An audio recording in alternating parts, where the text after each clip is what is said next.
Practice.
Good morning, ladies and gentlemen. Welcome to the fourth week of our Teen Webinar Series 2020. To all our followers and subscribers to our YouTube channel, and to our Facebook account, thank you very much for staying with us. Do not forget to like our Facebook page, that is Ched Region 1, and also like or subscribe our YouTube channel, that is Ched Regional Office 1. So for this week, we will be having a lecture on Schoology and Codechum that is to be shared to us by one of the professors of from the Philippine Science High School. That is Mr. Romar Jan Ubaldo. And for the afternoon session, we will be having the Tesmos that is to be shared to us by Miss Marisol Jane Jumaya.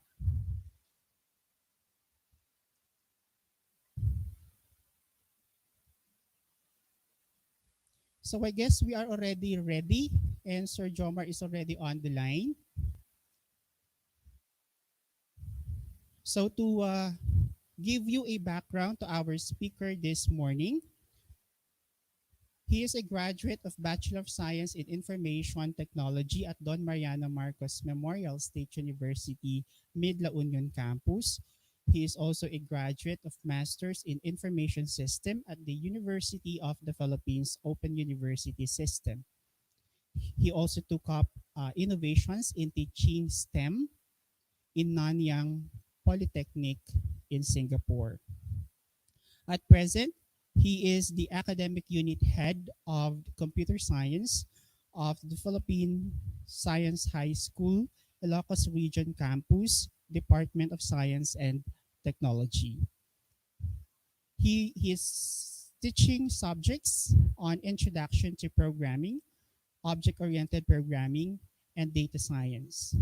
Ladies and gentlemen, our speaker, Mr. Romar John Ubaldo. Hello, sir. Hello, Good morning, sir. good morning. Okay po. So, I guess we will be giving you the floor now, sir, for you to start your topic on Schoology and Codechum, because you will be presenting two online learning platforms, I believe. Yeah, Okay, sir, your floor. and hello, good morning. So for today, I'll be discussing to you two platforms which I actually use while teaching. Be introducing to you Schoology and Codechum. Um, so these platforms are actually web-based. So you'll be needing your web browsers to access this specific websites. So let's start. First, let me give you a background on blended learning first, and then we'll proceed on how we can actually navigate Schoology and Codechum. By the way, when it comes to Codechum, it's a platform wherein I guess only programming teachers may use. But for the Schoology, it's more of anyone can use this one. So whatever subject you're teaching, whatever courses or any level you are, you can use Schoology. So start first. Let me have a quote from Patti Shank. It says here that if learners think it looks bad, you may have lost a good percentage of the battle in getting them to pay attention. So when it comes to blended learning, it's really something. It's really very challenging for us teachers to dig into this kind of setup, but we are actually left with um, somewhat like no choice for this because with the ongoing pandemic with COVID-19.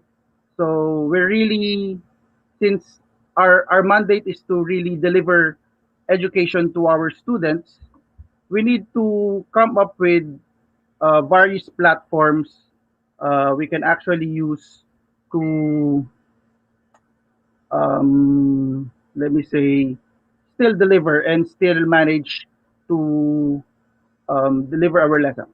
Okay. Um, But the challenge for this one is that since this is something new, it's up for us teachers to really make our blended learning mode be something that is interesting to our students. So with this, Let me continue. Let's try first to understand our learners. So from edtechmagazine.com, it says that technology is Gen Z's native environment. So ako, hindi na ako Gen Z, but our learners today is basically sila yung nasa Gen Z. Um, and it says here that Gen Z's native environment is that they feel that they are more creative than past generations and are passionate about making things better and smarter. So yung mga estudyante natin ngayon, they're actually more on into innovation, more on making yung konsepto nila or their concept of learning or concept of life is making things better and smarter. So 50%, 57% of our students are actually um, they actually define Gen Z as something more on into technology or electronics. 51% of them says that yun nga, they are past their past generations compared to their past generations, they are actually more creative. Yan. So from Rappler naman, it says here that Filipinos spend most of their time online, social media worldwide. So for ito 2019 ko to nakuha. So it says here that the Philippines is actually um, top the top country when it comes to social media use. Okay, so we can see here that our students talagang they really spend most of their time in social media. So um, makikita mo na lang sila uh, kapag hawak nila yung mga cellphones or nasa laptop, they usually um, spend time um, communicating through Facebook, Twitter, posting images on Instagram, and so much, and so on and so forth. Okay, so if we thought millennials were addicted to technology, so get ready for more because the Gen Zs actually, according to survey, puts technology in the same category as air and water. Okay? So they cannot imagine living without connected all the time. So yung mga estudyante natin, if you can really picture them, and even us, most of us, when we open our, when we start our day, ako, ang una kong titignan is my cellphone. Okay, titignan ko kung may bagong message, kung may notification sa Facebook, Twitter, kung may nag-like sa Instagram, and so on and so forth.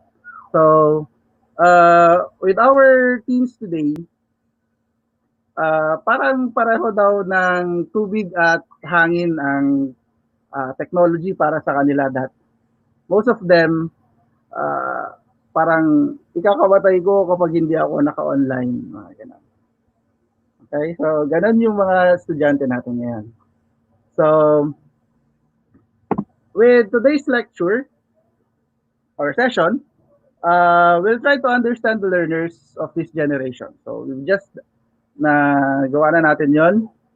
And let's try to understand how blended learning works, familiarize with the features of Schoology as learning management system, and learn how teachers can manage their class and create programming problems and activities for students with codechum.com. Okay, so to get us going, uh, let me just caution everyone first na let's be open-minded sa perspective ng blended learning. Okay? So, I know most of us were into the traditional type of teaching.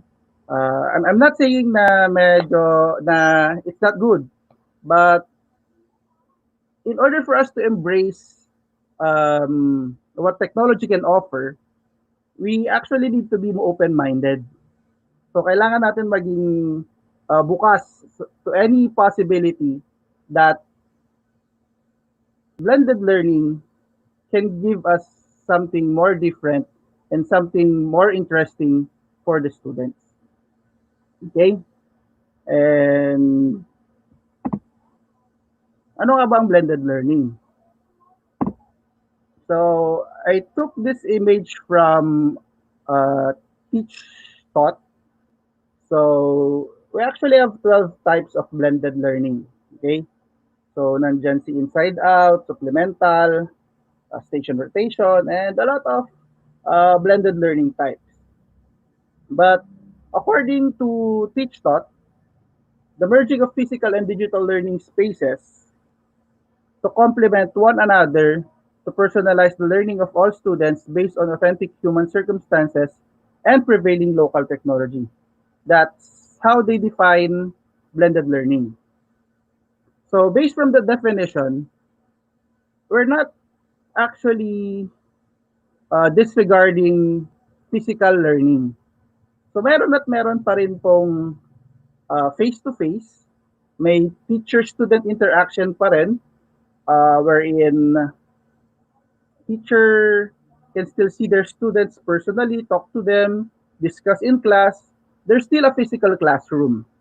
But the difference is that with blended learning, we'll incorporate technology, we'll incorporate digital space, we'll incorporate online learning, and so on and so forth. Any technology or any digital or any teaching in digital form can be incorporated sa blended learning. So blended learning is actually just a model that combines online and face-to-face learning spaces and experiences. So, yan ang tinatawag po natin na blended learning. So, so nandiyan nga lahat yung different types of blended learning. So, the question is, so are we ready for blended learning? Are we ready to be flexible? Are we ready to have commitment? Do we have an open mindset?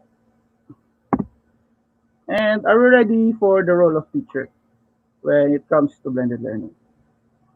Kasi heads up, blended learning may take some of your time more than just the traditional way of teaching. Blended learning requires a lot of preparation because we really need to conceptualize something that would be very effective in delivering our curriculum. Kailangan natin mag-isip ng something na may engage yung mga estudyante natin in that specific lesson, considering their situation, considering um, yung tinatawag natin na learning span nila. So, kailangan natin i-consider lahat yung mga bagay na yon. So, blended learning is something that is not, gusto ko mag-blended learning. So, at that instant, magagawa mo. Blended learning will actually require a lot of planning. Kasi kailangan mong mag-research, kailangan mong mag-isip ng mga activities. You need to look for materials that would suit your discussion, mga ganon. So, hindi siya yung ura-uradang way of teaching lang. It needs a lot of planning and preparation.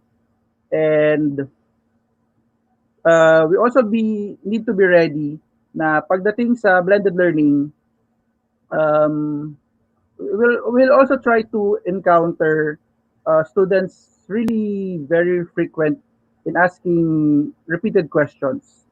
Kasi um, since compared sa physical classroom, they can ask you instantly.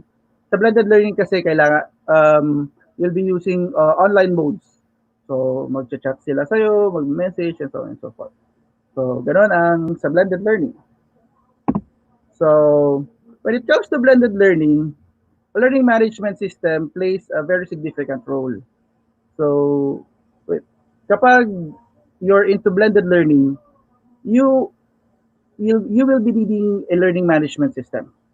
Kailangan mo ng learning management system para ma-facilitate yung learning ng klase mo online. And when it comes to learning management system, maraming available online na learning management system.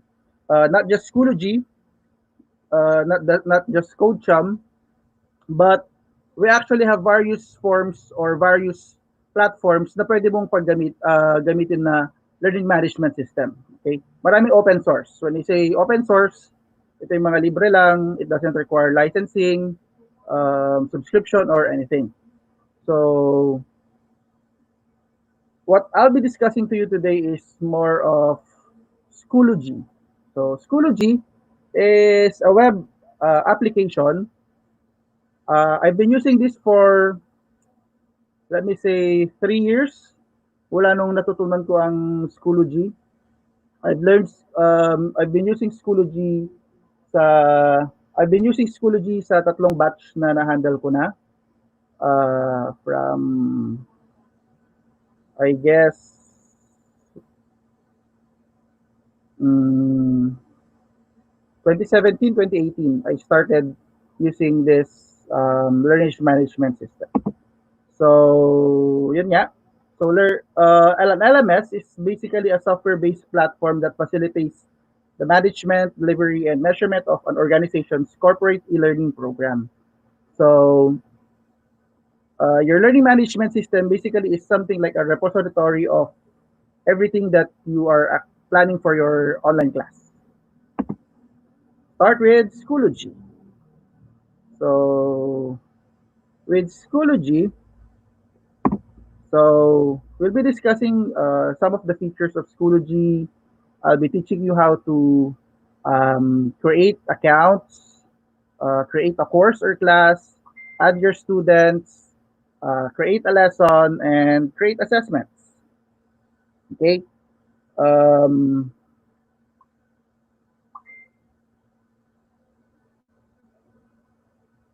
so first, what does Schoology actually offer to you? So, see, Schoology, this is actually a application or a web app wherein it works with various platforms. Pwede siya using your web browser, on your desktop or your computers or your laptops. It works sa mobile platform as well. So, meron siyang nada-download sa App Store na software, na app, I should say, na pwede niyong gamitin. Okay? So, the interface of Schoology is somewhat like similar sa Facebook. So, pinattern siya mostly sa Facebook to entice um, yung interest ng mga students ngayon. Since more of them are into social media, the developers of Schoology took advantage of this na pinattern nila yung platform ay yung interface ng Schoology into something like Facebook. With Schoology, it's easier for you to look for discussion threads or topics because it also has a search navigation bar. You can also embed videos. So, kung gusto mong gumawa ng sarili mong video or you may just want to grab a, a video online using YouTube, you can do so. So, pwede mo siyang i-upload sa YouTube and hindi mo na um, kailangang i-upload mismo sa Schoology yung buong video. Pwede mo na lang i-embed using the link sa Schoology or sa YouTube. So, with Schoology, you can also do cooperative learning. So, you may actually create groups for students. You may actually create courses for students with same interests. Or if you tend to do group works with online collaboration, you can do so. And one of the things that I really like about Schoology is that it's easier for teachers to assess and give feedback sa works ng mga estudyante natin. So with Schoology, it already has built-in what I should say a checker For your quizzes, pwede na siyang mag-check ng quiz. You can already create quizzes on your own. So, si Schoology, you just need to give him an answer key and then siya na mismo ang mag-check nung mga pa-quiz mo, pa-activity mo, and so on and so forth. Pero, you need to, we need to remember na yung mga objective type lang ng question. So, mga multiple choice, identification, true or false, mga ganun lang. Pero, when it comes to essays or short response questions, Schoology can still help you check those, pero mostly mano-mano mo siyang i-check. But what I've said, yung mga objective type questions, Schoology can already answer them or can already check it for you. So for the tools of Schoology, actually divided it into two parts. Mostly is for communicative and collaborative. For the community one, Schoology allows you to post messages to individuals, groups, and the whole class. So, pwede kang mag-message sa Schoology. Ayan. Pwede kang mag-message sa Schoology individually. Pwede kang mag-broadcast ng message sa whole class or just for specific group of people. So, parang nga siyang Facebook. So, kung ang Facebook may messenger, same is true with Schoology. So, pwede kang mag-message sa selected individuals lang, pwede kang mag-message into a group, pwede ka rin mag-message um, sa entire class. Next, we have the collaborative tools. So, with Schoology, you have the ability to create groups that are open to everyone or close to all but selected group. So, pwede kang mag-create ng group that if you an open group or a closed group wherein anyone can join sa open group while sa closed group naman, you may actually just select some members para doon sa group na yan. So, kapag meron ka doon sa groups, so let's say may papagawa ka activity. So, all of their outputs could be submitted doon lang sa group na yon with those 6 members or with those specified number of members only. And what I've said, Schoology is patterned mostly sa Facebook. So each student has their own profile page. So where they can post their updates or create a blog as well. So students can comment on their friends' page in threaded conversation listed chronologically. So if you can see here's a picture, this is a sample screen capture of a of the profile page of students is a Schoology. So pwede mo pa rin para siyang Facebook that you can post yung mga hinanakit mo sa buhay, whatsoever, or anything that you wish to share sa learning experience mo and so on and so forth. And of course, your co-students or your friends can still post some comments, like them, and yeah. Kung titingnan nyo dito, meron pinost and then may comment, may like, may ganun pa rin siya. Okay? So, let's start creating your account. So, when it comes to Schoology, um, tatlo ang pwedeng mag-create ng account nila. A teacher or an instructor, a student, and also a parent can also join Schoology. So for us, I'll be teaching you how to navigate Schoology as an instructor. So first, we need to go to schoology.com. So type nyo sa browser nyo www.schoology.com and then hover sa sign up. So makikita nyo yung doon sa upper left, makikita or the top right corner and then select instructor doon sa usually yung icon ng instructor yung may eyeglass. So fill out each required field. So it will actually require you to in, input your first name, last name, email address, password, and then you need to click on the CAPTCHA, indicating that you're not a robot. Yan. So you may actually, dun sa CAPTCHA, you may actually use an audio validation as well. After which, you need to click register, type your school name or school zip or postal code into the designated field, then click the search icon. So select your school from the results. So if your school is not listed, click request to add your school at the bottom of the list. So ito yung regarding sa school. So you may uh, pwede yung input yung country nyo, the state, papakita diyan lahat or your postal code.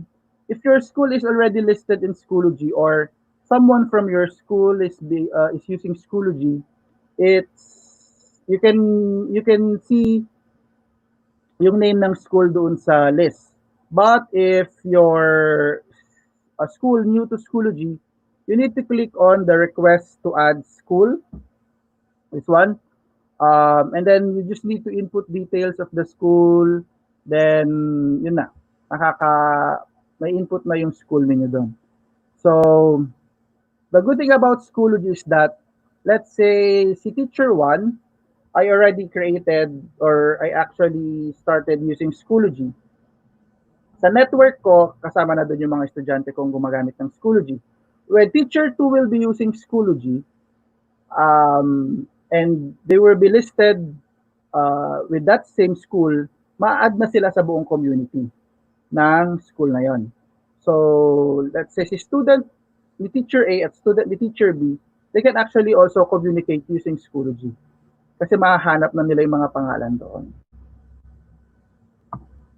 Okay. So, I'll just be showing you first yung what you can see sa Schoology, and then later on I will switch to the browsers so that you can see kung ano nga ba talaga yung makikita nyo sa Schoology. But most of these screen captures are what you can see sa Schoology. Okay? So, first we have your navigation tab. So, your navigation tab, nandyan mo makikita yung tabs for courses, groups, resources, tools. You have your search icon, apps, calendar, messages, and notification. And of course, yung dun sa gilid, nandun yung account mo. So, magpapakita doon kung sino yung gumagamit. So, let's first have your course menu. Sa course menu, pag click mo yon, makikita mo doon, you can see there all of your courses na hinahandle mo. Let's say you're managing three different classes. So, doon makikita mo yung tatlong klase mo. So, you may name them, later I'll teach you how to create courses. You may name them based um, doon sa preferred na name mo. But of course, you need still to follow kung ano yung very convenient ka. So, your courses are actually your virtual classrooms. So, with Schoology, there will be, so your virtual classroom, it's where you will instruct, grade, and communicate with your students. So, dun mostly lahat ng work mangyayari. So, dun kayo magtuturo, dun kayo mag-upload, and so on and so forth. Okay, next. We have your groups menu. Si groups menu naman, dito mo makikita yung mga different groups mo. You may actually use this as well for your mga various student clubs ninyo. Pwede dito. Yun yung makikita mo sa groups menu. There's actually a difference when it comes to the groups menu and courses. Kasi sa groups menu, um, you need to be careful with this too. Kasi kapag ang create mo ay group, when your students will enroll or sign in, baka mapagbaliktad nila yung courses and groups code. Kasi most of the students nag-a-add sila sa groups ay yung code sa courses. So we've experienced this one um, nung nag-implement kami nitong Schoology. And a lot of teachers were asking me hindi pwede yung code, hindi daw pwede. Yun pala yung students in-enter, instead na yung course ay yung code is para sa courses, yung sa groups ni-input ni student. Okay? Next tab is your resources. Yan. So, see resources, you'll see here most of the resources that you've used. So, if you want to upload a module, a video, anything that you wish to use for your class, pwede, your resources is actually what we call the repository or the database of your instructional materials. So dito mo makikita lahat ng instructional materials mo na inad mo. Para kapag nag-create ka ng class, instead of uploading them one by one, you may just add the resources from your resources folder or your resources database. Yun yung sa resources. So, with the resources as well, lahat ng mga na-download mo na or na-upload mo na resources, you can still modify them, you can still edit them, and save them as well doon sa resources tab natin. You can still go onto them. If you need to modify them, you can still do so. So, still on our navigation bar, you can see there three icons. We have your search, calendar, and app center. Ano yung functions ng mga yan? So, with your search icon, you can actually search there yung mga classes mo or even students or the names. Same is true kapag nagsisearch tayo sa Facebook. So, kapag may sinesearch kang group, makikita mo doon. If you need to search specific people, makikita mo rin din. Next, we have the four square. That's the icon for your application. With Schoology, you can still um, add built-in applications or external apps na pwede mong gamitin sa klase mo. So, Schoology offers various apps na pwede mong gamitin. Let's say na hindi mo makita sa Schoology, you may still do so. It's still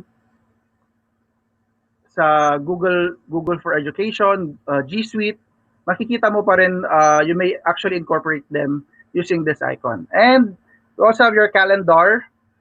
So for your calendar, ito yung gusto ko sa Schoology. You're organized when it comes to Schoology. Kasi may schedule na magpapakita dito sa'yo. Let's say you posted an assignment. So, malalagay siya kung kailan mo siya nilagay as well as kung kailan yung deadline nun. So, mano-notify ka din as well kung kailan yun.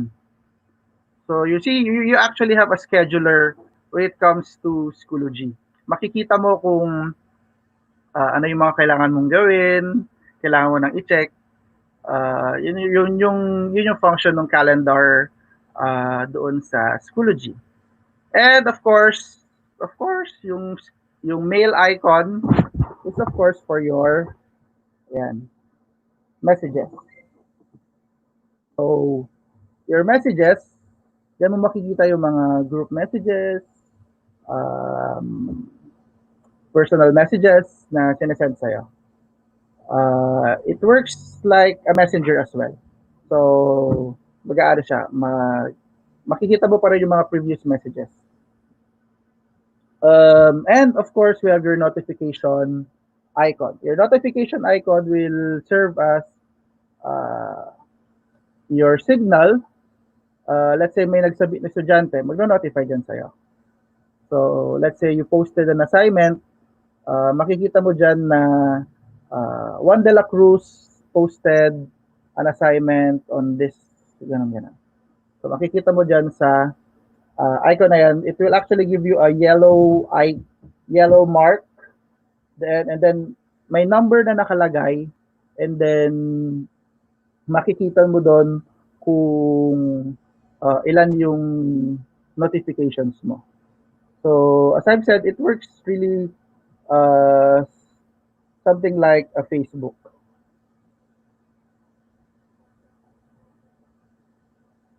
So when it comes to Schoology is free. You can create your account for free. We actually have two versions of Schoology. We have the free version and we have their enterprise. I've been using Schoology, and when it comes to Schoology, I've been using the free version. The free version of Schoology in my class, and there are some of the features na meron available sa enterprise. Meron ding available but everything that I need is already available sa free version. So here, let's see how your homepage looks like. So as a teacher, makikita mo yung homepage mo. Yan. Parang social media talaga siya, no? So, makikita mo dyan yung recent activity, course dashboard, reminders, and upcoming. So, with this one, sa recent activity, makikita mo dyan yung mga different postings mo, as well as dun sa groups or sa courses kung may estudyanteng nag-post doon, makikita mo lang dyan sa recent activities. So recent activities is somewhat like what we call your news feed sa Facebook. Si course dashboard naman, um, usually ganito yung makikita mo sa course dashboard. So makikita mo yung mga different courses, thumbnails, yung doon sa course dashboard. Uh, Yan. And then, you also have your reminders. So, yung reminders mo, nakabase yan sa calendar mo. It will actually remind you yung mga kailangan mong gawin, uh, yung mga kailangan mong i-check. Kapag may mga i-check kang assignments, i-remind ka niya na you still have ungraded assignments and so on and so forth. Sa upcoming naman, this would actually be on the schedules. And kung may mga assignments ka na upcoming ng malapit na ang deadline, magpapakita rin dyan sa may upcoming tab or upcoming dun sa page na yon. Next, you have your course profile. So, since you have various courses, makikita mo yung sa course profile yung lahat ng activities mo for your course. So, what I do is that since I've been teaching 3 sections, each section will actually have their own course. So pwedeng section 1, section 2, section 3. So depende sa pag-name mo ng mga courses mo. So yun yung advantage ng sa courses. So makikita mo doon na lahat ng activities mo, lahat ng posted materials mo. On the navigation panel on the left side, makikita mo din naman doon yung different materials, various updates, meron ding gradebook. Your gradebook actually serves as somewhat like a class record. Doon mo makikita yung scores ng mga estudyante mo based doon sa mga activities na pinagawa mo. So, you can download the gradebook as well in a CSV format. So, para madali mo siyang ma-open sa Excel. So, you also have your grade setup. Makikita mo dyan, you may set up various grading periods, and then kung ilang percentage ang quiz, ilang percentage ang hands-on exercises, mga ganun, or your reading exercises, book reports, pwede kang mag-create ng grading system dyan, and then automatic i-convert ni Schoology sa specific percentage yung score na yon. And then mastery, badges, attendance, members, analytics, workload planning, those are some of the additional features na di naman natin masyadong magagamit. But for attendance, let's say si teacher um, ni-require si student na gawin yung activity na to on this time. Sa attendance, it works something like once na in-start ni student yung activity na yon, mag mare-record yung timestamp dun sa attendance and it will serve as your monitoring na ganitong oras niyang ginawa and so on and so forth. So kapag nilimit mo lang yung paggawa ng activity na yon within time span, makikita mo rin na nakalagay na late or beyond the time yung estudyante yon. And this is the group profile. So you can post a lot of things dun sa group profile. Makikita mo doon on the navigation panel, makikita mo yung discussion, albums, members, and resources. So, in here pa lang, makikita nyo na yung difference ng course profile tsaka group profile. The difference with the group profile is that it's somewhat like more of a collaborative page only, wherein students may communicate, students may post something. Compared sa course profile, you actually see there a grade book. Meaning, you cannot post assessments sa courses, ay sa groups. But with courses, you may actually post assessments. And lastly is your resources. So, sa resources mo, makikita mo dyan yung mga various resources na ginawa mo as well as in-upload mo. So, let's start creating your class. So, paano ba to? So, when we actually create our class, yeah. So, I'll be going now to this one. This is actually the website for the Schoology. You can actually see here, it's mostly colored with blue. So, if you'll sign up, yan. So, makikita mo dito, may magpapakitang papakita yung instructor, student, or uh,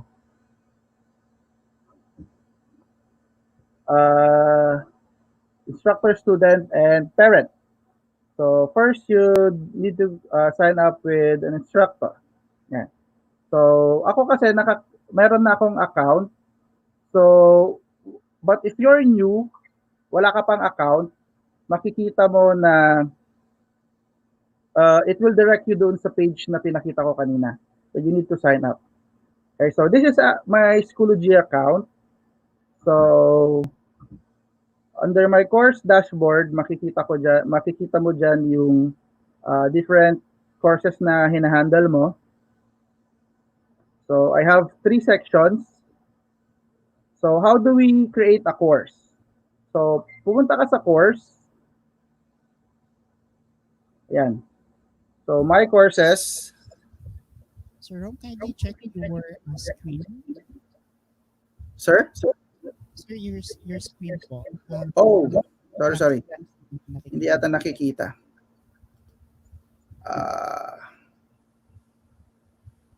Wait lang.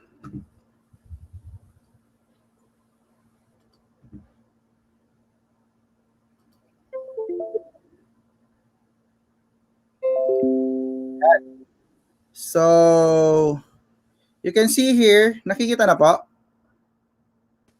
Sir, meron na po. Yan. On this one, makikita mo dito. So, nandito yung mga different inactive courses ko na. So, you may, and then I have here yung ongoing na courses. So, for you to create a course, may icon dito sa right portion. Then, create course. Yan. So, maglalagay ka na dyan ng course. Course name, let's say, English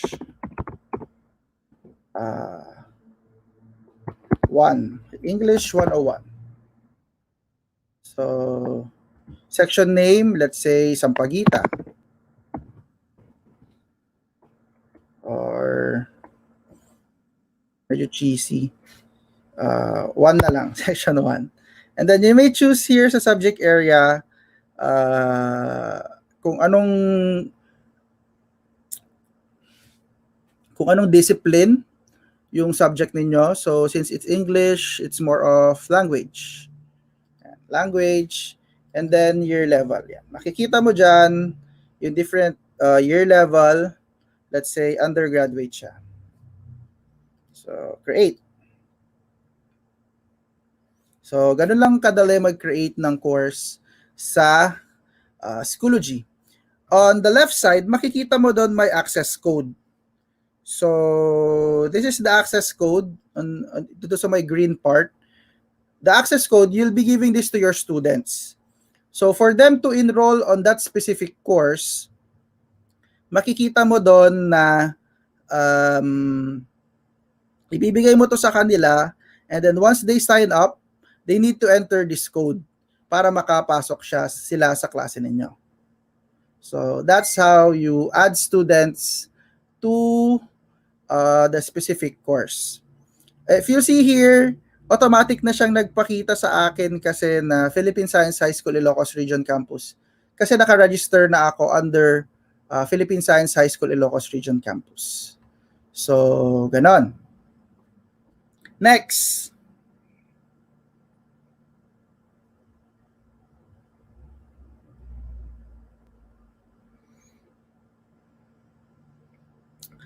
So since we already have your course, I'll just show you a sample on my previous courses. Yeah.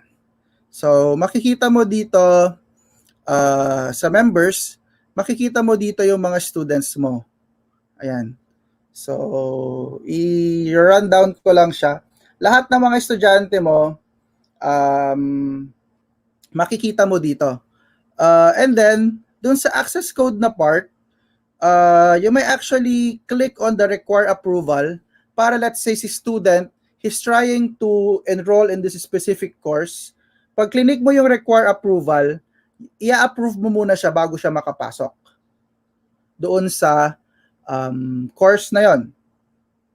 So, if you think na yung estudyante yun hindi dapat doon sa course na yon, then you may opt to not approve yung estudyante yan. So, next. So, we've already created our class. Now, how do we add materials? So, if you see here, you can add various materials sa class ninyo.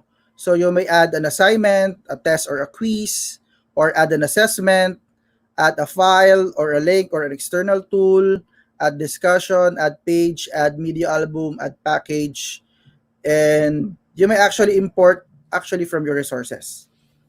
So dito, galing dito. So sa import resources, let's try adding an assignment. So, yan. Once na nag-add ka ng assignment, bakit lang net? So, once na nag-add ka ng assignment, you see here, you need to add the name, a description. You may add due dates. So, pwede mo ilagay yung due date dito. By the way, tip, when it comes to blended learning, let's be open when it comes to submission. Since alam naman natin na our students are mostly having a difficult time when it comes to connecting online.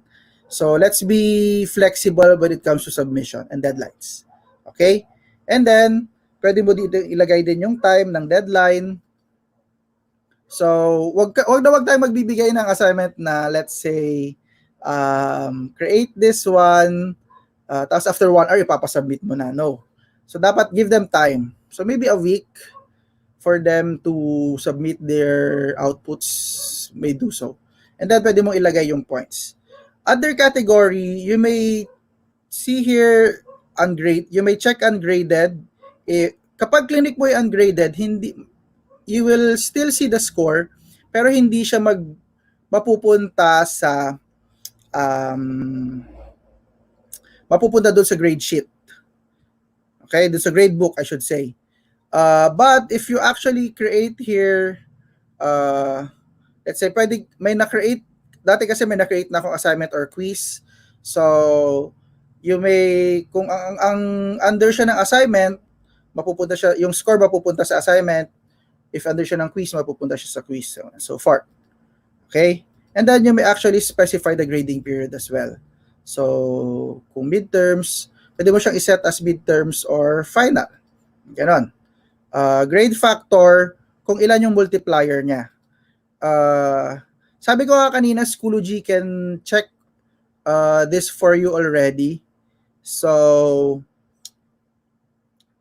though kapag yung mga assignment na worded or something like that, or essays, mga ganon, you may give them the grade, numeric, yung may scale, yung may gagamit ka ng A, B, C, D, and you may actually create your own as well. So dito sa Philippines, we're actually using the 1, 1.25, and so on and so forth. So that's how you create your assignment. Next material is you can add your tests. Let's say magka-create tayo ng quiz 1. And then ang due date ng quiz 1 mo, today is May 26. Let's say, this is a quiz, okay? So, you have until Friday to finish this one. Hanggang 11 p.m. And then let's say 10 points itong quiz na to. So, category, ilagay ko lang muna siya na ungraded. No grading period, times 1 siya, and then numeric. Okay. Once na na-create mo to, you will be mapupunta ka sa page wherein you can add question. Yan. When you add questions, pwede ka mamili sa true or false, multiple choice, ordering, short answer or essay question, fill in the blanks, matching type. If may test question bank ka, you may include them as well or import test or question and so on and so forth. Let's say mag-add muna ako ng text na quiz 1. Answer the questions properly. That's instruction muna yan. So, create text. So, mag-add ulit tayo ng question. Let's say multiple choice. So, maglalagay ka dyan ng question. So, you type there the question. What was the... So, what is the capital of the Philippines? Let's say.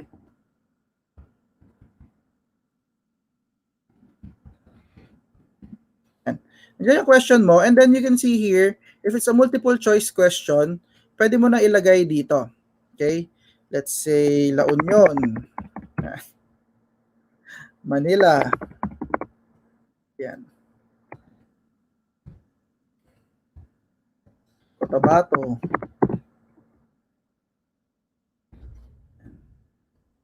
So, Spratlys. Joke. Let's say Bataan. Yan. So, on this side, makikita mo dito na ititik mo yung correct answer para kapag sumagot si estudyante, you may ma-check niya automatically at may scorean niya yung quiz, yung question na yon. And then, you may actually randomize choices. If you see that your question is may possible answer pero hindi siya, pwede kang mag-partial credit, pwede rin siyang time question. Si time question, this one will actually just So your test or quiz setting for paging will set up to one question per page. Ang magpapakita dito is once nag-quiz si estudyante, he cannot move from one question to the other and then balikan niya ulit. So if you actually just give them 1 minute to answer that question, once na clinic niya yung next, hindi na siya pwedeng balikan yung previous. Yan. Wala nang balikan. Okay? So, yon. And then you may align if you have set some learning objectives, mga ganon. And then create question. Yan. So, mag-add na siya doon. So, sasagutin na siya di estudyante. So, that's how you create quiz sa Schoology. Yan. Magpapakita sa page nila may quiz 1. Okay? Next, you may also add file. So, pwede kang mamili if you want to add file, a link, or external tool. Usually, mga ginagamit lang natin is actually file and link. So, kapag file, you may attach file. Ang maximum file na pwede mo lang i-attach is 512 MB. You may actually assign it individually. You may choose to publish to students or copy to courses. Kapag clinic mo yung copy to courses, magpapakita dyan yung mga different sections or different courses mo. You just need to click yung mga yon and then makakopy na rin siya doon sa mga sections nila. Para hindi ka na mahirapan na ang dami mong create per class. So you can just create one assignment and then share it to the different courses or sections na hawak mo. Okay? And then you may add the link. So sabi ko nga kung meron kang video sa YouTube na pwede mong i-add, you may add them here. And then may option dito na title. I think kapag yung link mo is sa YouTube, automatically mag-generate yung title dito. Pero you may also opt to type na lang yung title. And then may option ulit dito na assign individually, display in Schoology, publish to students, and copy to courses. So, yun yung pag-add ng materials. You can actually add a lot of things sa Schoology. Marami kang pwedeng i-add dito, discussion, so that your students can provide discussion, and so on and so forth. Okay. One thing you can actually manage as well yung sequencing ng klase mo by using folders. How? So I have here, I'll be creating a folder. Let's say ang topic namin is grammar. Hindi po ako English teacher so hindi po ako sure dito sa mga topics ng English. So yung mga naalala ko lang po.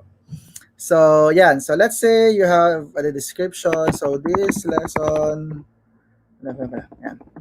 And then, dito sa date, magpapakita dito kung kailan siya magpapublish.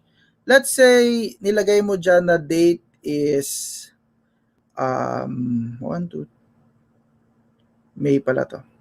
So, May 28. So, sa May 28 pa magpapakita yung folder na yan doon sa Schoology ng mga estudyante, sa account nila. And let's say you want na may specific time frame lang na magpakita yung folder na yan. Okay? And then, makikita mo dito that you may choose to publish it instantly. You may choose to unpublish it manually. Publish on the start date, publish during the date range. So meaning, since may date range tayo, you may just choose publish during the date range. And then, magpapakita lang itong folder na to during this specific time frame na ito. Okay? So, we create. Ayan. So, may na-create na ditong lesson. So, kung titignan nyo dito, since hindi pa nag-start yung date, naka-grayed out siya or faded out yung kulay niya. And nakalagay pa dito na unpublished. Makikita nyo lang dyan that it's available during this specific time. So, magpapakita lang yan during that specific time. But, they may actually start um, creating or adding materials, quizzes, and everything doon sa folder na yon. So we'll open the folder. Yan. Same is true with this one. So pwede ka na mag-add. Once you've added, pwede mong i-check yung student completion. So anong ginagawa ng student completion? So mag-add lang ako ng file. So these are just some examples. So mag-add lang muna ako ng file. Let's say I'll be attaching yan, chapter 3 PDF. Yan. I-add ko siya. And then mag-add ako ng test or quiz. Name is quiz 2. So ano na yung publish date natin? Hanggang 30. Ayan, category, ungraded. Ayan. So, create.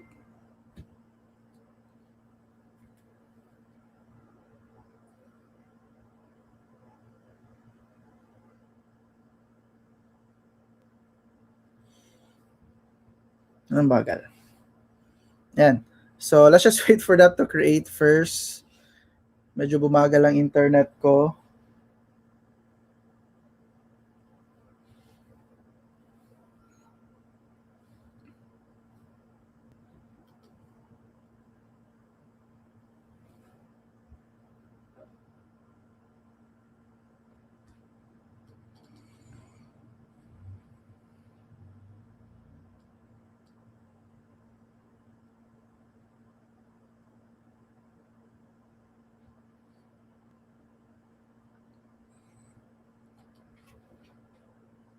Wait lang. We're adding this one. So while this is loading, stop ko muna.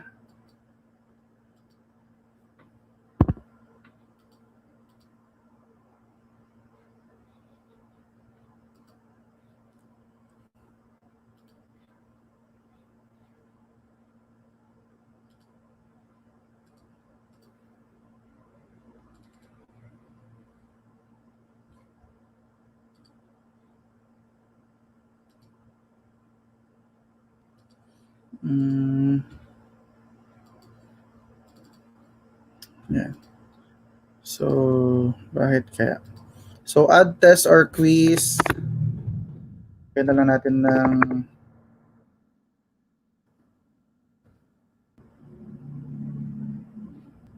wait lang.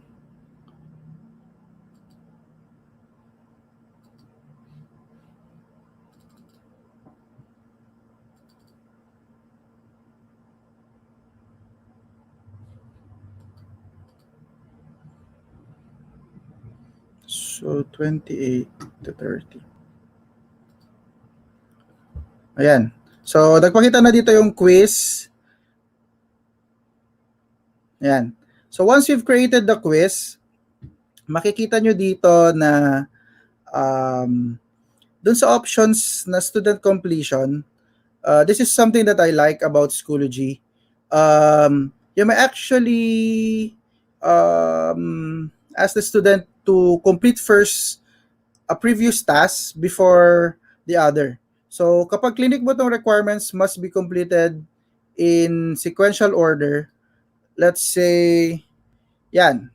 So magpapakita dito yung mga materials mo. So we have chapter 1, quiz 2. So kailangan ma-view muna yung item and then si quiz 2. So make score at least. So lagyan mo rin, kapag nakascore siya ng at least 80 over 100, so papakita na siya dyan. So, but this one, yung due date niya is mapapalitan na. Okay? So, ganun siya. So, meaning, ang mangyayari dyan is that kailangan mo lang ma-view yung chapter 3 bago siya makatake ng quiz. So, kapag hindi pa niya na-view yung chapter 3, hindi pa niya ma-open si quiz 2. Okay? So, yun yung pag clinic mo yung student progress. So, that's for sa Schoology. Okay? So, there are a lot of features when it comes to Schoology. Maraming feature ang Schoology. So, dito sa gradebook, pakita ko lang kung ano itsura ng gradebook. But, let's say for this one. Okay.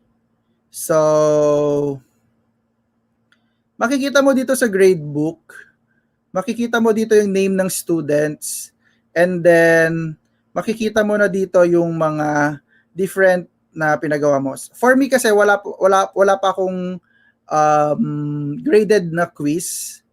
So hindi pa magpapakita dito. But once na makita mo na yung kapag nag-input ka ng graded na quiz, magpapakita siya lahat dito, yung mga scores nila. Okay? What else? Sa attendance naman, makikita mo dito. Ayan. So, makikita mo dito na may check mark, something yung mga ano. Those were the times na nag-start yung class namin. So, magpapakita din dito kapag check mark, present, absent, late, or excuse, mga ganon.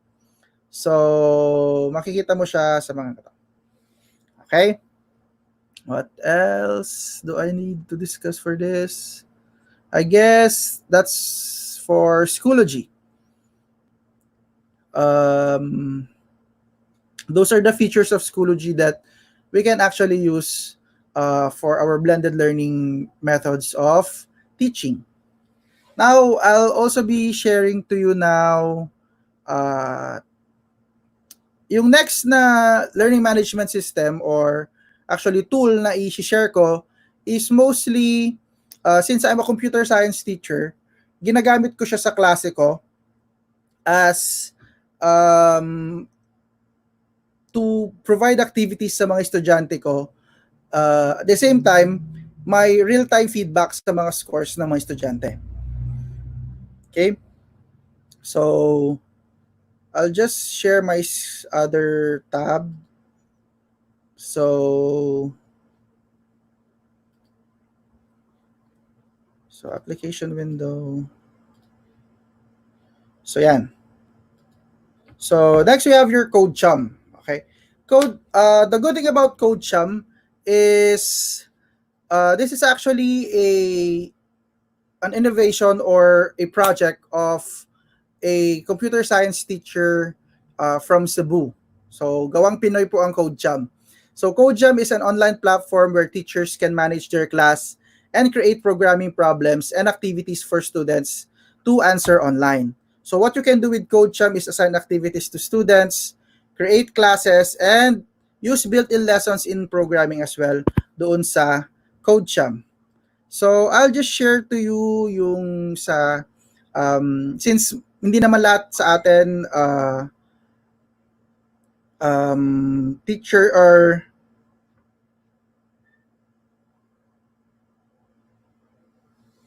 hindi naman lahat are actually teaching programming. So, mabilis ko lang i-discuss si Codechum. So, for this one, I'll just share si Codechum. Chrome tab. Ayan. So, ito yung tinatawag namin Codechum. Okay. So, si Codechum is an online platform wherein you can see here different programming problems. So may makikita ka na ditong gawa ng programming problems na available. So nandyan yung mga programming problems. It also has different topics or categories na nako-cover niya. And then you may also create your own problem. Pwede kang mag-create, mag-submit. If you have your own problem, pwede kang mag-create. And then for the activities, before I discuss activities, discuss ko lang muna yung sa class. Sa classes, sa classes, makikita nyo dito yung thumbnails ng mga different classes ninyo. So as for me, meron akong 5 classes. So yung teacher class is somewhat lang na ginamit ko lang um, to may kinukuha kasi akong dito ako nagda-dry run nung mga parang pinapa-activity ko sa mga estudyante ko. I also have a training class wherein yung mga bata na gusto makikontak sa programming, I actually train them using this platform. And ito yung mga regular class ko. So let me start with this one. So once na clinic mo yung isang section, makikita mo dito na there are actually posted lessons already. So once na clinic mo yung view lesson, magpapakita din to sa estudyante mo. Once na, yan. So makikita mo dito, so lesson 3, asking for input. Makikita mo na dito yung discussions. So may sample problem, and so on and so forth. And then, we also have what we call your playground. Dito pwedeng mag-practice ng coding yung mga bata. And then, once na natapos na nila ito, they can unlock next topic. So, you may also post activities sa mga estudyante, something like this. So, you can see here, dito sa section ko na to, may 29 students ako. So, I actually have here different exercises. Makikita mo din dito yung students. Ayan. So, ito yung mga estudyante ko. So, makikita mo dyan yung mga scores nila. So, meaning may mga scores na rin sila. And then, individually, pwede mong makita yung, hindi ko siya na-monitor. Yan. So, makikita mo dyan yung mga scores nila. Pero kapag pumunta ka dun sa activities section, so previous tasks, yan. So, view activity. So, ito yung yung mga in-upload ko na or built-in activities ng Codechum. Yan. So, makikita mo dito, details ng problem. So, your problem. So, nag-post ako ng mga problem and then yung scores nila. And then, makikita mo sa takers yung mga estudyante and their corresponding score. So, makikita mo dito sa view score summary yung scores ng student per problem na ginawa. Let's say this one. And then, makikita mo rin dito yung time spent. So, you can see here na tong estudyanteng to, let's say for the problem, first problem, it took him 2 hours, 33 minutes, and 20 seconds para matapos yung problem na yan. Same is true with the other problems, makikita mo dyan. And then, makikita mo dito as well yung submission niya. By the way, na-check siya automatically ng Codechum kung ilan yung score niya based doon sa test cases. When we say test cases, medyo mabagal mag-load.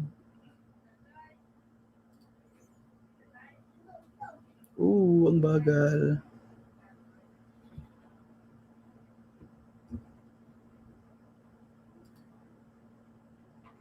Ito lang nagpapakita.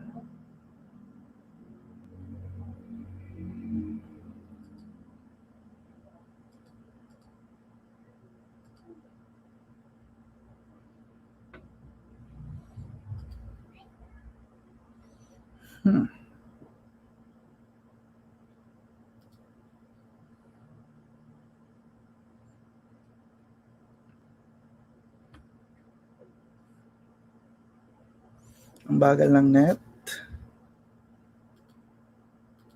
Ayan, makikita mo yung mga submissions niya dito. Makikita mo rin yung code niya. Ayan. Hindi siya nag-work. I don't know why. Bakit kaya? Wait lang, stop ko muna.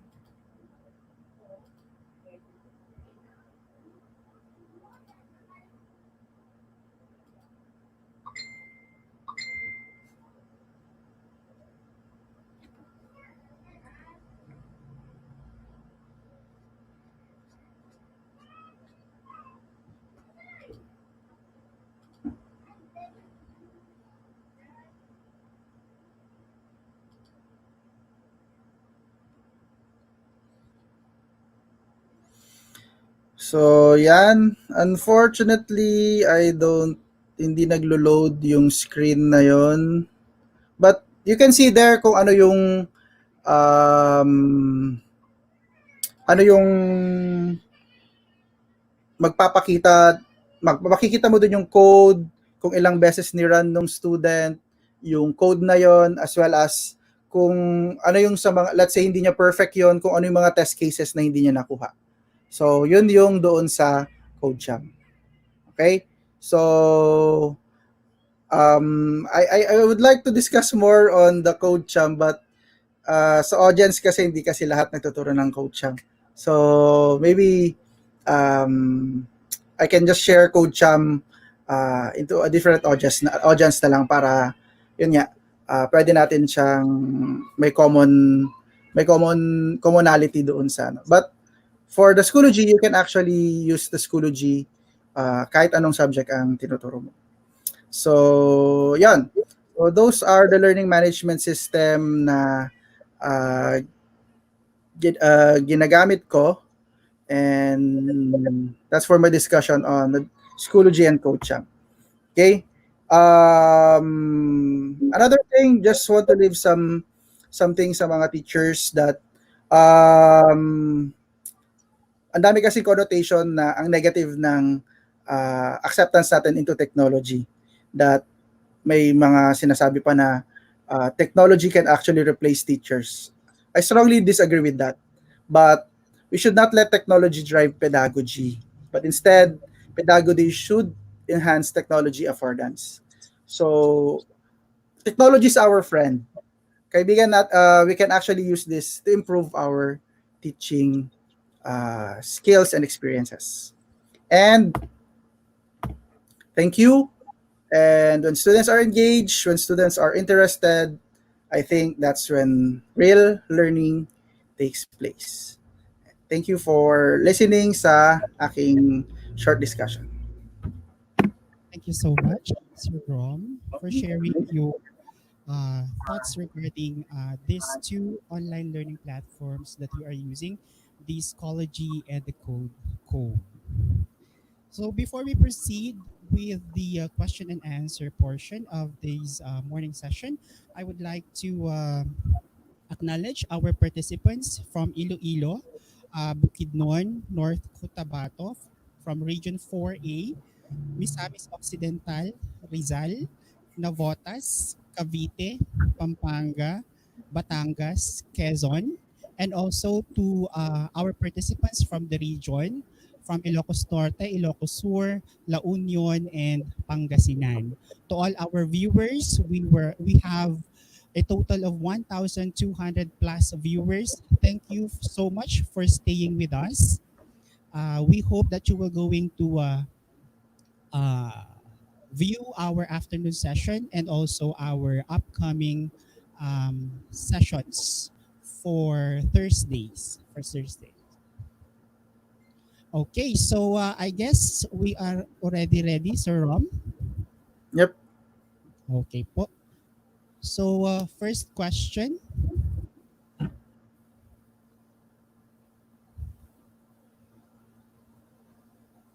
The first question, Sir Rom, this is from Miss Jackie Fajardo Ablain.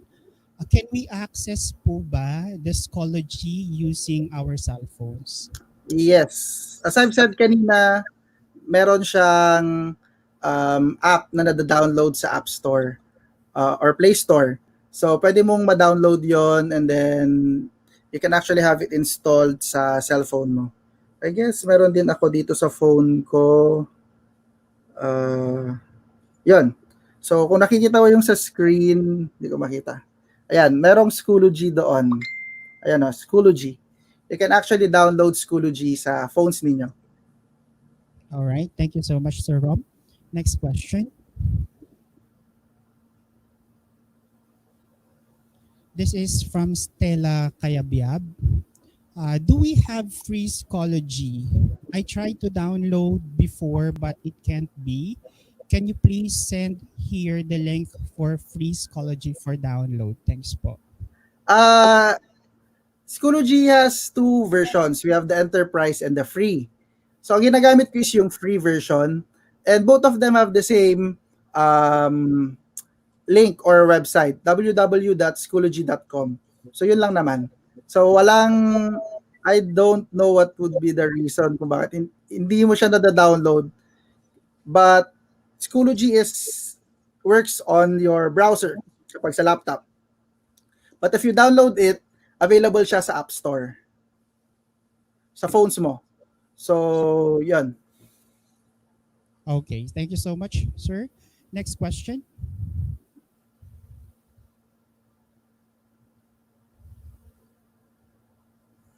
Okay, this is from Mr. Romel Viloria. Uh, this question is, in Codecom, what languages are supported and how does its assessment and scoring work? Ayun. So, hindi ko masyadong napakita kanina yung sa Codechum, but Codechum works with C++, Python, Java, and meron ding JavaScript. So, I believe yung mga programming na languages na yun yung mga usually na ginagamit ng mga computer science or IT teachers when teaching programming. So, available yung apat na yun. And for the scoring, um, the application itself will provide test cases. So, kapag ginamit mo yung built-in activity, may set na test cases doon. And then, let's say you've scored, ang sinet mo na score is 10 points lang. So, and then may apat na test cases.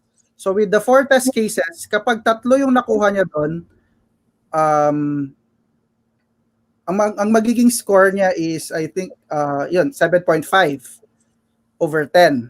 So, ganun yung takbo ng Codechum. So, the scores are based sa test cases. If they get the test cases, and tama yung output ng program nila, then they get the score. Yeah, I think I answered the question. Okay, thank you, Sir Rom. Another question from Corpus Meets. How many students will be accommodated in this? Siguro, Wala naman, more I on don't, Schoology and Codecom. there's actually no limit when it comes to the number of students na pwedeng i-accommodate sa Schoology or sa Codechum. Depending on the number of classes you have, I think hindi siya nagsiset ng limit. I haven't seen any number or limit doon sa number.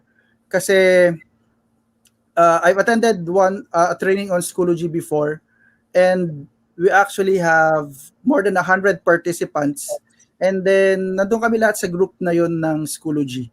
So I guess there's no limit sa Schoology. All right, When it thank comes you. to Codechum, wala din siyang limit. Okay po. Another question. This is from Mr. RJ Niebla. In Codechum, only programming subjects lang po ba ang pwede i-accommodate or pwede rin ang non-programming subjects like data structures and discrete structures? For Codechum, programming subjects lang ang na meron available na lectures doon sa Codechum. Since I guess medyo mahihirapan ata ang developer ng Codechum if we incorporate data structures and various IT and CS subjects doon kasi more on logical analysis yung mga yon. Si Codechum kasi sa programming kasi it's tinetest yung skills sa programming and na-check mo yung output based doon sa program na ginawa. So, yon. Okay, thank you. I guess I have an interesting question here.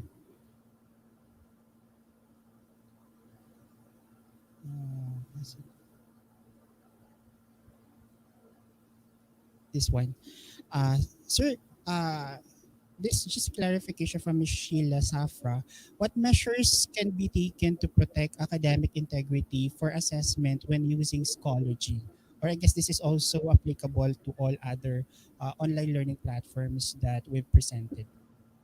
Well, personally, I'll answer that personally. Medyo mahirap ma-monitor ang mga estudyante natin when it comes to this different online platforms. Kasi we cannot monitor them. Okay? Hindi natin sila pwedeng ma-monitor while they're actually using their own computers, while they're using their own cell phones. Hindi mo naman sila mababantayan lahat kapag ginagawa na nila ito sa bahay nila. But some of the features na pwede mong magamit is by reshuffling the questions, the choices. Katulad yan nung kanina, yung pwede mong i-time yung mga quizzes mo para and then pwede mong i-reshuffle din yung questions para hindi na pwedeng balikan ng isang estudyante. The student cannot go back to the previous question. So medyo malilimit um, yung time or yung chances ng mga estudyante to somewhat like cheat sa mga assessments mo. But personally again, medyo mahirap ma-check ang mga ganyang bagay when we are actually using these platforms. Kaya I suggest when using these platforms, apply a lot of mechanisms para hindi pare-parehos yung nagpapakita sa mga screens ng estudyante natin. As well as pwede rin nating i-limit yung number of questions. Let's say pwede lang natin yung mga assessment natin is just for assessment that checks the understanding of the student, and then we do actual assessment face to face para mas ma-monitor natin siya. But at the same time, if katulad nung sa akin, I teach programming. So basically sa code, makikita mo rin naman kung sino yung magkakaparehas at kung sino yung nagkopyahan. Pero dun sa multiple choice, identification, mga ganon, medyo mahirap. Okay, thank you so much. Another question, sir, from Maydeen Guevara. What major differences can be observed if you are using the free or the premium version? Kasi sa iba, di pwede ang recording pag free version. What about po sa Schoology? When hindi ko na ano yung sa recording. Sa recording of scores ba yan or if you're actually recording videos? The difference of, ang alam kong difference, kasi I haven't tried using yung Schoology na enterprise version. But Lasal, De La Salle Lipa is actually having a version na hindi free. The good thing about the enterprise version is they can personalize their Schoology. Meaning,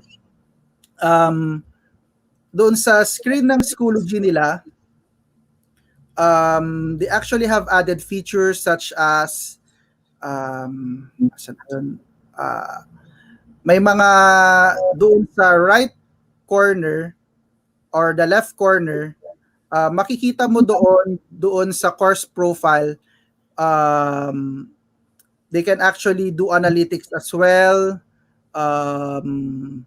Yung mga yon. And then, yung logo mismo ng Schoology, you may actually incorporate the logo of your own school. So, yun ang alam kong differences ng free at hindi free na version.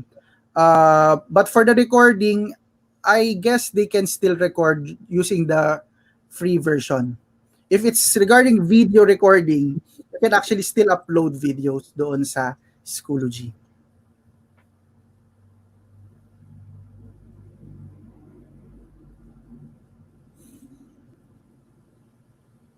Hello? Parang hindi kita naririnig, sir. Hello? Okay na, sir?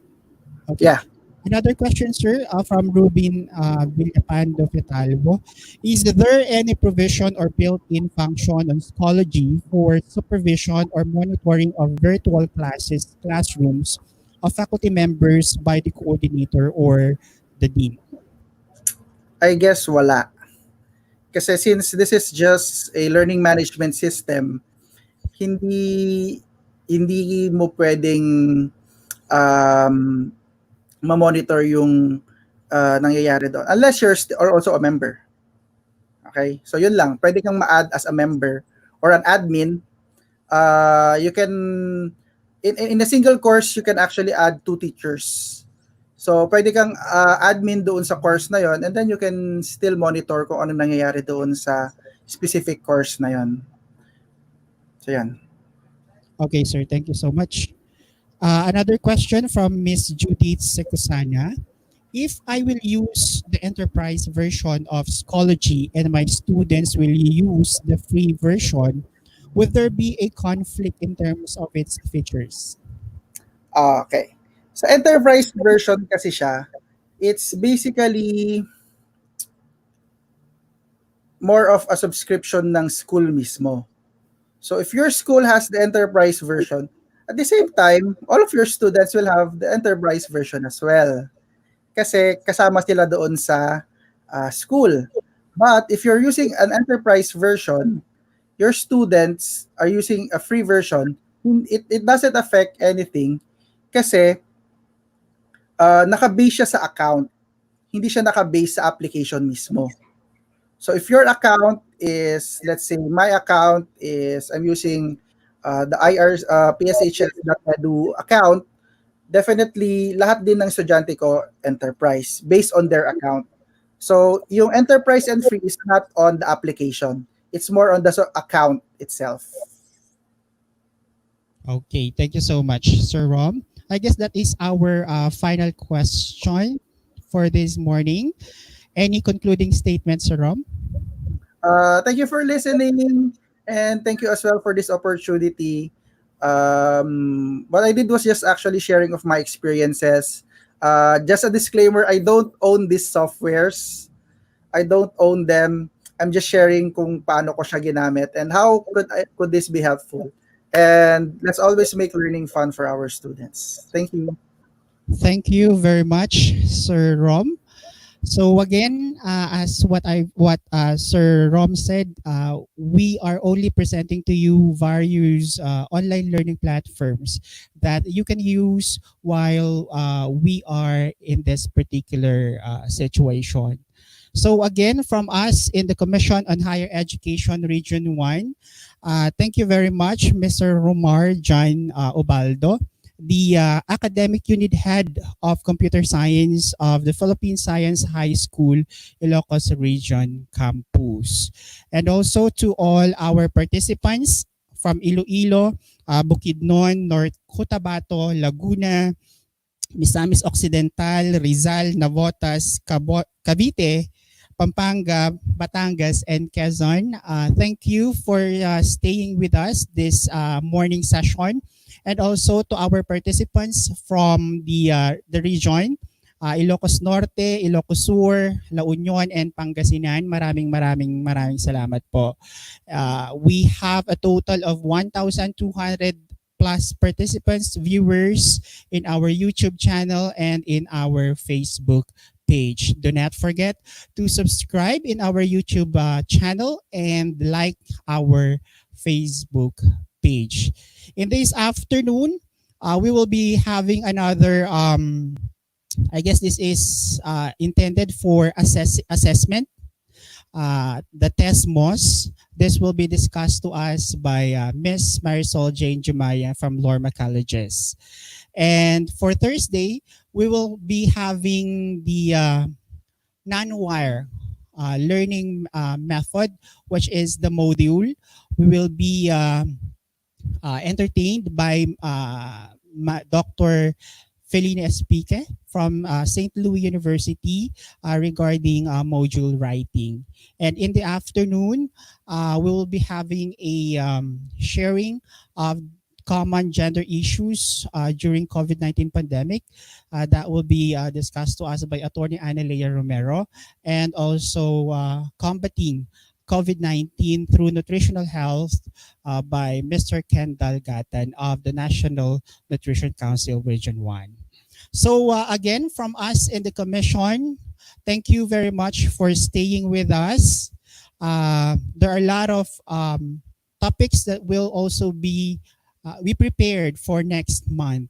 Okay, so do not forget to like and subscribe to our YouTube and Facebook page. For your e-certificates, we will be posting the link after the lecture of our uh, PM speaker.